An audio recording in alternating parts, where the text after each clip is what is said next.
Let's get right into this explainer. If you've been following UK politics even a little bit this week, you've probably seen the absolute chaos erupting in the headlines about a potential civil war brewing inside the Labour government. Today, we're cutting through all that noise. We're going to objectively map out the exact mechanics of this alleged leadership coup. It's a genuinely fascinating, multi-layered plot to unseat the Prime Minister, and we're going to break down the rules, the key players, and the massive roadblocks standing in their way. Okay, let's dive into this and map it all out step by step. First, an internal labor rebellion. Second, the opening resignations. Third, the by-election strategy. Fourth, electoral math and wildcards. And finally, Starmer's procedural veto. So, part 1, an internal labor rebellion, an internal war. According to the commentators we're analyzing, what we're witnessing here isn't just your standard political grumbling. No, it's an allegedly coordinated rebellion right inside the ruling party, designed specifically to remove the sitting prime minister. The source reports that rebel factions within Labour have basically started pulling the trigger on a highly orchestrated plan to replace Keir Starmer. And what's absolutely crucial to understand is that this isn't just inside baseball gossip. This alleged coup is already triggering real-world anxiety.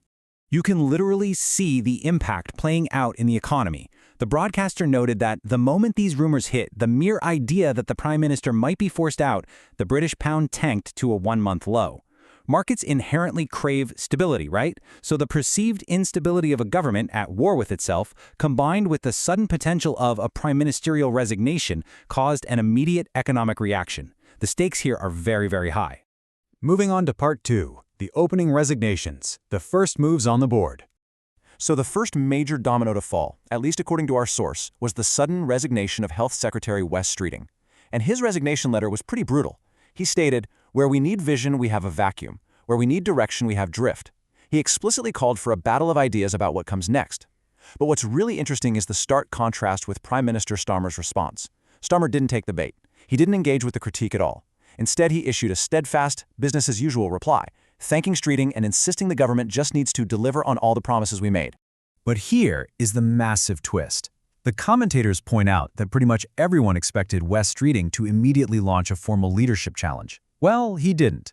Instead, another member of Parliament, Josh Simons, suddenly resigned from his local constituency seat. And, as the source explains, Simons isn't challenging Starmer either. He resigned specifically to create a parliamentary vacancy, an empty seat, paving the way for a completely different challenger to step into the arena. Which brings us to part 3, the by-election strategy, the path to Parliament. Let's move to and see how this builds, because this entire strategy hinges on one absolutely crucial UK constitutional requirement. To lead the party, you must be a sitting member of Parliament. You literally have to be in the building.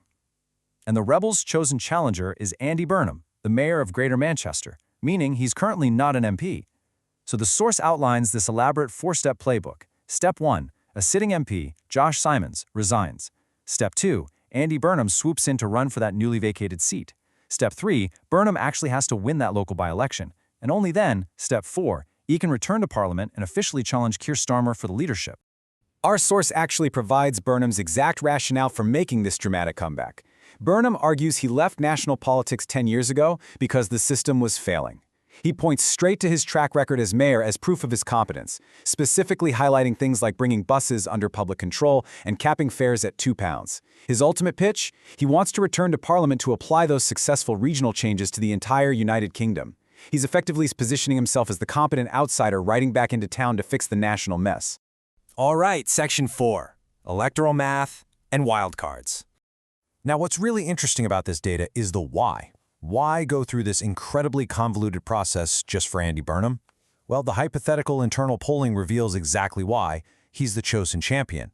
In a head-to-head matchup against Keir Starmer, Burnham commands a massive 61% of support. Other potential challengers, like Ed Miliband or Angela Rayner, are lagging in the mid-40s. And Wes Streeting, the guy who triggered the initial shockwave, he only pulls in 23%. According to this data, Burnham is literally the only candidate with the overwhelming support needed to definitively defeat Starmer. But hold on, because Burnham actually has to win that local by-election first to even get back into Parliament. And looking at the raw vote totals from the last election in this exact constituency, it's definitely not a guaranteed coronation. Sure, the Labour Party secured over 18,000 votes, but the right-wing populist party Reform UK came in a very strong second with roughly 12,000 votes. The Conservatives were much farther back. And the source stresses that Reform UK has been surging in local elections in this specific area lately, so Burnham is stepping into a highly competitive, potentially dangerous race. And honestly, this brings up the most fascinating piece of dramatic irony in the whole broadcast. Because Burnham must win this seat to challenge the Prime Minister, Starmer's survival actually hinges on his own party losing the election. Think about that. If Reform UK wins the by-election, Andy Burnham is locked out of Parliament, and Prime Minister Starmer is saved from his biggest internal threat. If Burnham and Labour win, Starmer's position is immediately on the line. The commentators highlight the hilarious paradox here. The right-wing opposition might accidentally protect the very prime minister they despise just by defeating his internal rival. Finally, Section 5.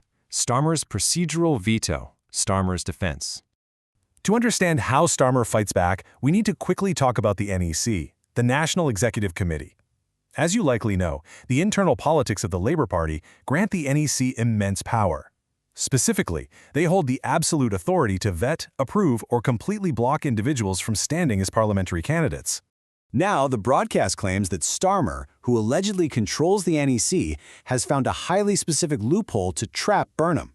The veto threat is that the NEC could officially block Andy Burnham's candidacy by citing a strict conflict of interest.